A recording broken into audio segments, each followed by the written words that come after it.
The wind howled through the skeletal branches of the dead trees, their bony limbs creaking like a chorus of the lost. Beyond the desolation lay the cemetery of the damned, a place few dared to speak of, and none who entered ever returned. The ground itself was cursed, they said, a festering wound where the souls of the condemned were shackled to their graves, endlessly tortured by the sins that had damned them. Legend had it the cemetery was older than time itself, built on land tainted by a massacre so vile, even the earth wept blood. It was said the condemned weren't just criminals or murderers, but those who had committed unspeakable acts and rituals that defied nature, dark pacts with beings from other realms. Their punishments went beyond death. They were bound to their own rotting corpses, screaming silently as their flesh decayed in eternal agony. On this particular night, the cemetery seemed alive. Mist clung to the headstones like a ghostly veil, obscuring what lay beyond. The gates, tall, wrought iron monstrosities that looked as though they had been forged in hell itself, stood slightly ajar, beckoning anyone foolish enough to step inside. The rusted metal was adorned with twisted faces, grotesque gargoyles with hollow eyes, as though they had witnessed centuries of suffering and could do nothing but grin at the horror. Jason, an arrogant paranormal investigator with a taste for the extreme, stood just outside the gates. His friends had dared him to spend the night inside the cemetery of the damned, promising a massive payday if he could survive until dawn. With his camera strapped to his chest, Jason gave a smug smile to the lens, the red recording light blinking like a warning. "Piece of cake," he muttered under his breath. "These old legends are just stories to scare kids." He stepped inside. The temperature dropped instantly. A suffocating cold wrapped around him, thick and unnatural. The smell hit next, a foul stench of decay and rot, as if something long dead had just been unearthed. Jason grimaced but pressed forward, his boots crunching over the brittle leaves and brittle bones that littered the path. His flashlight barely penetrated the thick fog, casting long, distorted shadows on the cracked tombstones. His breath quickened as he ventured deeper into the cemetery. What started as the occasional creak of a branch or the whisper of wind soon became something else. There were noises low, guttural groans that seemed to rise from the very ground. The earth shifted beneath his feet, soft and wet, like walking on flesh. Jason laughed nervously. "Just the wind," he said to no one in particular. But then he heard it, a distinct whisper, faint yet clear, carried on the breeze. It wasn't the sound of air through leaves or the groaning of old trees. This was human. A voice. No, voices. Soft at first, then louder, as if 100 tormented souls were speaking at once. "Help us!" The words chilled him to the bone. He whipped his flashlight in every direction, but saw nothing but gravestones, ancient and decrepit. He tried to laugh again, but the sound caught in his throat. The fog seemed to thicken around him, choking off the path back to the gate. Panic gripped him for the first time. "Who's there?" he called, his voice shaky. There was no answer, but the ground beneath him groaned again. This time, it felt as though something was pushing up from beneath the soil. Jason stumbled backward, his flashlight flickering as if struggling to stay alive in the oppressive darkness. He tripped over a headstone, his hands sinking into the damp, cold earth. And that's when he saw a hand, skeletal and clawed, bursting from the ground just inches from his face. He scrambled to his feet, the air now filled with a cacophony of moans and wails. The earth shifted, cracked open as more hands reached skyward, grasping, clawing, desperate for freedom. The condemned were waking. Jason backed away, his heart pounding in his chest, the camera around his neck capturing every terrifying second. He spun around, intent on fleeing, but the path was gone. In its place was a sea of graves, all shifting, all moving, as the dead fought to free themselves from the cursed ground.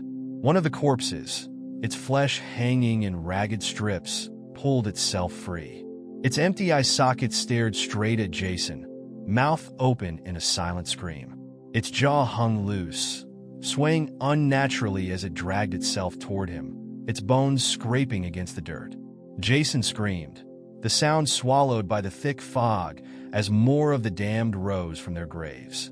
Their bodies were mangled, broken, some missing limbs, others with skin stretched taut over skeletal frames. They moved with a jerking, unnatural motion, their bodies defying the laws of life and death. One by one, they surrounded him, their rotting fingers reaching out. Jason stumbled backward, his mind racing, heart hammering against his rib cage like it wanted to burst free. The sight of the dead, no, the damned, was too much to process. His bravado had melted away into pure, primal fear. He tried to run, but his legs felt heavy, as if the earth itself was trying to pull him down with each step. The fog twisted around him, distorting everything of his sense of direction, the sounds, the very air. The wails of the damned grew louder, more piercing, as the dead crawled out of the soil in droves, their bodies bloated and deformed, skin blackened by decay. "Help us," they moaned again, but there was no plea in their voices, just cold, vengeful hunger. Jason's flashlight flickered wildly as he ran, the pale beam sweeping over ancient tombstones and half-buried skeletons. His breath came in ragged gasps, the cold air burning his lungs. He could hear the scraping of bones and the sickening squelch of rotting flesh as the damned moved in closer, their lifeless bodies dragging themselves toward him with relentless purpose. Every direction he turned, more of them emerged, clawing their way out of their shallow graves. And then he saw her. A figure in a torn, dirt-streaked white dress stood among the chaos, unmoving. Unlike the others, her body wasn't decomposed, she looked almost human. Her skin pale but intact, her long dark hair matted with mud. Her eyes, though, those empty black pits, were the eyes of death. She stared at him, lips pulled into a sickening grin that stretched far too wide for her face. Jason froze, his legs locked in place, as if the earth had taken hold of him again. The figure began to move, gliding toward him, her feet never touching the ground. Her mouth opened, and from it came a low, guttural sound, like 1,000 voices speaking at once, all in agony. "Join us." The words twisted in his mind, reverberating like an echo from the grave. Jason shook his head, stumbling backward, but it was too late. She was inches away now, her cold breath chilling his skin as she reached out with one long, bony finger. His body seized up, every muscle tensing as that finger touched his chest. Pain exploded in his chest, hot, sharp, unbearable. Jason screamed, clutching at his shirt as the agony spread. His heart felt like it was being squeezed by an unseen hand, slowly crushed. He collapsed to his knees, the camera around his neck bouncing uselessly against the ground, capturing every horrifying second. The sound of cracking bones and tearing flesh filled the air as his body twisted unnaturally. His veins bulged, darkened, as if the rot of the cemetery was spreading through his blood. The figure in the white dress bent down to his level, her face inches from his, that twisted grin still carved into her face. She whispered in his ear, her voice a hiss. "You are ours now." And then Jason felt it, a deep, cold emptiness consuming him. His vision blurred, darkening at the edges. His fingers clawed at the dirt, trying to pull himself away, but it was pointless. The ground beneath him opened like a gaping maw, and he was dragged into it, his screams muffled by the earth as it swallowed him whole.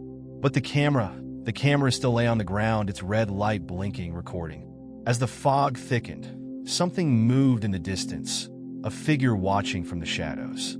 And the dead, now silent, slowly returned to their graves, their twisted bodies sinking back into the cursed soil. The figure in white, her grin fading into a look of satisfaction, turned and disappeared into the mist. The cemetery of the damned had claimed another soul, but it was never satisfied. The cemetery of the damned was still, its eerie silence broken only by the occasional moan of the wind that rustled through the dead trees. The camera lay abandoned, its red light still blinking, capturing the emptiness, the desolation that swallowed everything. Jason was gone, consumed by the cursed earth, his screams long since buried. Hours passed. The fog thickened, curling around the gravestones like a suffocating blanket, and the temperature dropped even further, a biting chill that gnawed at the bones of the land itself. But the cemetery was never truly silent. Beneath the soil, the dead stirred, always restless, always hungry. The damned souls trapped there waited, biding their time, knowing that the cycle would continue. It was just before dawn when the gate creaked open once more. A pair of footsteps crunched over the brittle leaves and bone fragments, cautiously approaching the camera. It was another investigator, Rebecca, one of Jason's colleagues, who had come searching after losing contact with him the night before. She had expected to find Jason laughing at the challenge, eager to collect his reward, but the eerie stillness unnerved her. There was no sign of Jason, only the faint red glow of his camera. Rebecca knelt down, her hands trembling as she picked up the device. She rewound the footage, her eyes narrowing as she watched Jason's confident swagger turn to terror. She saw the fog, the figures emerging from the graves, and the woman in white.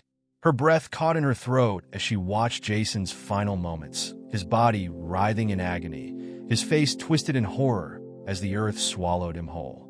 She dropped the camera, her heart pounding in her chest. This wasn't just some paranormal prank, this was real. The legends, the cursed souls, the cemetery, it was all horrifyingly real. Rebecca turned to run, her instincts screaming at her to leave, to get as far away from this cursed place as possible. But as she turned, she froze. The fog had thickened, suffocating, cutting off her escape. And in the distance, she saw it. The woman in white, her dark, hollow eyes locked onto Rebecca's, her twisted grin spreading across her face once more. Slowly, she began to glide toward her, the same low, guttural whisper carrying on the wind. "Join us."